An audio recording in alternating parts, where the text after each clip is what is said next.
Hello friends, welcome back to my channel. तो देखिए, इसमें हम लोग को वीकली बेसिस पे क्या करना है इसका आइडिया लगाते हैं। ये जो कैंडल बन रही है, इस कैंडल का मतलब होता है कि बहुत अच्छे चांसेस है कि मार्केट अगर इसके ऊपर क्लोज दे देता है, कल अगर इसके ऊपर ओपनिंग देता है, ये लेवल है, स्पेसिफिक लेवल मैं डिसाइड करके बताऊंगा। अगर इस लेवल के ऊपर अगर मार्केट खुलता है कल, तो और यहाँ स्टे करता है, तो बहुत अच्छे चांसेस है कि मार्केट वीकली बेसिस पे यहाँ से यहाँ तक के टारगेट दे सकता है। ठीक है, तो चांसेस क्या है? पहला चांस तो ये है, पर अगर मार्केट इसके नीचे आता है तो अच्छे चांस है कि इसके नीचे रहेगा, तो मोस्ट प्रोबेबली स्पेसिफिक उसी के हिसाब से हम लोग ट्रेड करेंगे। पर अच्छे चांसेस किस बात के हैं? वो इसके हैं, वीकली कैंडल्स देखने के बाद ये कंफर्मेशन होता है कि ये यहाँ से लेकर यहाँ तक आने की चांसेस इसकी ज़्यादा है कि ये 150 कि ये 150.80 तक भी पहुंचे। ठीक, अब इसमें स्पेसिफिक लेवल्स डिसाइड रेजिस्टेंस बन चुके हैं। अब क्या है?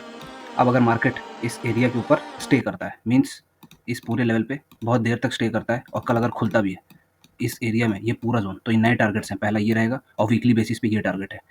वीकली बेसिस पे तो कायदे से देखा जाए तो ऑलमोस्ट ये है और इसके थोड़ा ऊपर का टारगेट है, पर हम लोगों को वेट करना है कि मार्केट इस एरिया के ऊपर खुले और स्टे करे। यहाँ पे अगर स्टे करता है तो करना है, या ये पूरा जोन जब तक ये क्रॉस नहीं होता, ऐसे ऐसे, ठीक, ये पूरा जोन ये जब तक क्रॉस नहीं होता है तब तक हम लोग अपसाइड का ही ट्रेड देखेंगे। अगर बाई चांस इसके नीचे खुलता है तो ही हम शॉर्ट का ट्रेड देखेंगे। फिर शॉर्टिंग के लिए अपॉर्चुनिटी थोड़ी बहुत देखते रहना, और इस जोन के नीचे हो जाएगा तो फुल क्वांटिटी में बेरिश होना है। तो ये क्वांटिटी यहाँ पे हाफ क्वांटिटी में ही बेरिश होना है हम लोग को, हाफ QTY। ठीक है, तो बिटकॉइन में देखते हैं। बिटकॉइन में देखो वीकली बेसिस पे क्या हो रहा है। वीकली बेसिस पे एक फॉल आया, उसने सपोर्ट लिया और वापस इसको रिकवर कर रहा है। अब मोस्टली ये जो सबको दिख रहा है वही है, जो सब लोग एक्सपेक्ट कर रहे हैं ये भी वही करेगा। मीन्स चांसेस इसके सबसे ज़्यादा हाई है कि अभी वापस ऊपर जाएगा, इस एरिया को क्रॉस करता है और वापस नए टारगेट्स दे सकता है। तो अब हम लोग वीकली बेसिस पे तो देख लिया है कि अच्छे चांसेस हैं कि अपसाइड का मोमेंटम आएगा, बाय ऑन डिप्स मार्केट रहेगा। अब आवरली बेसिस पे इस पे नए सपोर्ट और रेजिस्टेंस बना लेते हैं और डिसाइड करते हैं कि क्या करना है। और वो डिसाइड करने से पहले ये चीज़ देखो, मैंने इसमें आवरली बेसिस पे जो बताया था, इस एरिया के ऊपर रहेगा तो यहाँ से यहाँ तक टारगेट रहेगा, इस यहाँ पे स्टे करता है तो यहाँ से यहाँ तक टारगेट रहेगा, वो उसने दे दिए बिटकॉइन में, है ना। अब नए सपोर्ट और रेजिस्टेंस बना लेते हैं, और रेजिस्टेंस बन चुके हैं। अब हमें करना क्या है? अगर मार्केट इसके एरिया के ऊपर जाता है तो यहाँ से यहाँ तक टारगेट है और नए टारगेट्स इसके ऊपर और इसके और भी ऊपर जाएंगे, जितने भी लेवल्स हैं वो सारे टारगेट्स रहेंगे। पर अगर बाई चांस ऐसा होता है यहाँ पे ये मार्केट सपोर्ट लेने लगता है, इस पूरे जोन में सपोर्ट लेता है, तो अच्छे चांस है कि वापस अपसाइड का एक अप मूव मिले। ठीक, ऐसा भी हो सकता है कि अगर ये यहाँ पे थोड़ा बहुत कंसोलिडेट करने के बाद ब्रेक डाउन दे, तो ब्रेक डाउन में यहाँ पे शॉर्ट नहीं करेगा कोई, यहाँ से यहाँ तक टारगेट के लिए वेट करेंगे, यहाँ पे सपोर्ट जैसा कुछ बनाएगा तो यहाँ से यहाँ तक पहला टारगेट रहेगा, और यहाँ पे कंसोलिडेट करता है तो यहाँ से यहाँ तक टारगेट रहेगा। गोल्डी भाई को वीकली बेसिस पे दिखाते हैं पहले। तो गोल्ड में वीकली बेसिस पे तो इन्वर्टेड हेड एंड शोल्डर्स की, जैसे यहाँ पे डब्ल्यू बना है, फिर हेड एंड शोल्डर्स जैसा पैटर्न बन रहा था, इसने यहाँ से ऐसा डाउन मूव दिखाया भी था, पर वीकली बेसिस पे इसने इसको क्रॉस कर दिया था और हम लोग का टारगेट था 3500 इस वीक में। तो इस वीक में तो इसने टारगेट दिया नहीं, लेकिन ऑलमोस्ट 3400 तक पहुंच ही गया है। तो अब हम लोग इसको आवरली बेसिस पे देखेंगे, और इसमें ये हम लोगों ने डिसाइड कर लिया वीकली कैंडल्स को देखने के बाद कि ट्रेंड अपसाइड का है और हम लोग को बाय ऑन डिप्स देखना है। तो अब इसको आवरली बेसिस पे डिसाइड करेंगे कि इसमें नए टारगेट्स क्या रहेंगे। और ये देखो, प्रीवियसली हम लोगों ने जो डिसाइड किया था, कैसा डिसाइड किया था और क्या हुआ, इसमें यही बताया था इस जोन के ऊपर रहेगा तो यहाँ से यहाँ तक टारगेट रहेंगे, ये पूरा जोन, तो इसी में कंसोलिडेट किया है। अब नए सपोर्ट और रेजिस्टेंस बनाएंगे और डिसाइड सपोर्ट और रेजिस्टेंस बन चुके हैं। अब हमें करना क्या है? ये जो लेवल है, ये वाले लेवल्स, इस जोन में कोशिश करना कि ट्रेड मत ही करना तो ज़्यादा अच्छा है, और अगर करना तो हाफ क्वांटिटी में करना, और मोस्ट प्रोबेबली ज़्यादातर ट्रेड्स हम लोग के रहेंगे ऐसे वाले, बाइंग के अलावा और कोई ट्रेड नहीं दिखेगा। यहाँ पे अगर इसके ऊपर खुलता है तो यहाँ से यहाँ तक के तो टारगेट हैं, क्योंकि गोल्ड में हम लोग को 3500 तक टारगेट्स अपसाइड के। अगर इसको क्रॉस करता है, इस जोन के नीचे आता है ये वाला जोन, तो ही शॉर्ट की अपॉर्चुनिटीज़ देखना, वरना उससे पहले कोई शॉर्ट की अपॉर्चुनिटीज़ देखेगा नहीं। ये जोन कोई नो ट्रेड जोन है, इस जोन में कोई ट्रेड नहीं करेगा।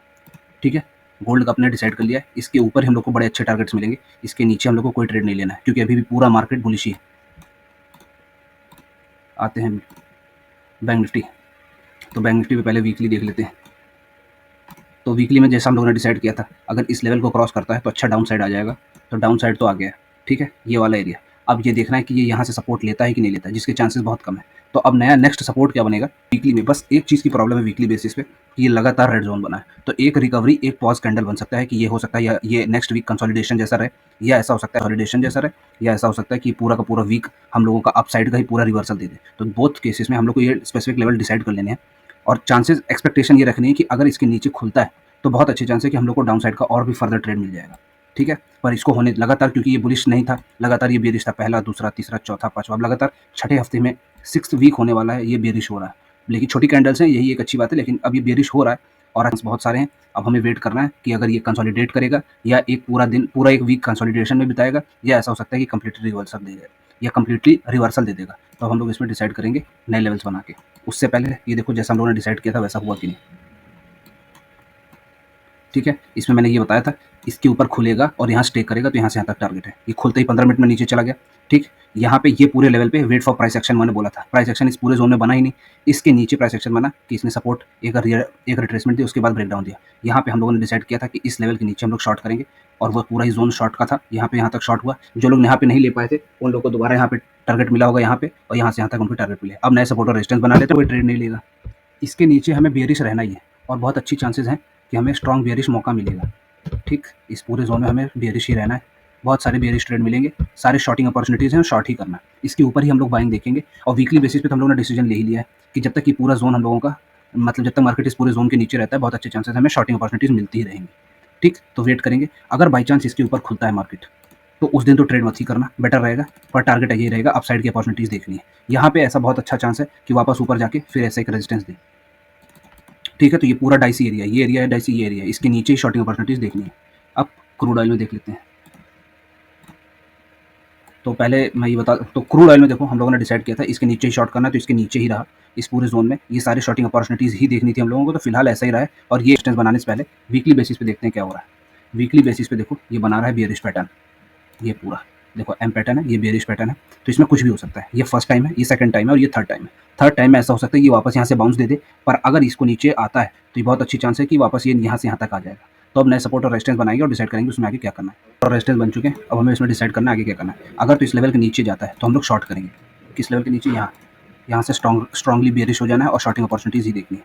पर अगर इस पूरे जोन में इसके ऊपर रहता है, ठीक है, या इस पूरे जोन में सपोर्ट जैसा कुछ बनाता है, तो इस पूरे जोन में हमें अपसाइड की ही अपॉर्चुनिटीज़ देखनी है। ठीक, अगर इस पूरे जोन के ऊपर रहता है तो इस पूरे जोन के नीचे आएगा तो शॉर्टिंग अपॉर्चुनिटी देखनी है। ये हम लोग को प्राइस एक्शन का वेट करना पड़ेगा, उसके बाद ही कोई ट्रेड लेना है। अगर वीडियो अच्छी लगी तो like and share friends. Thank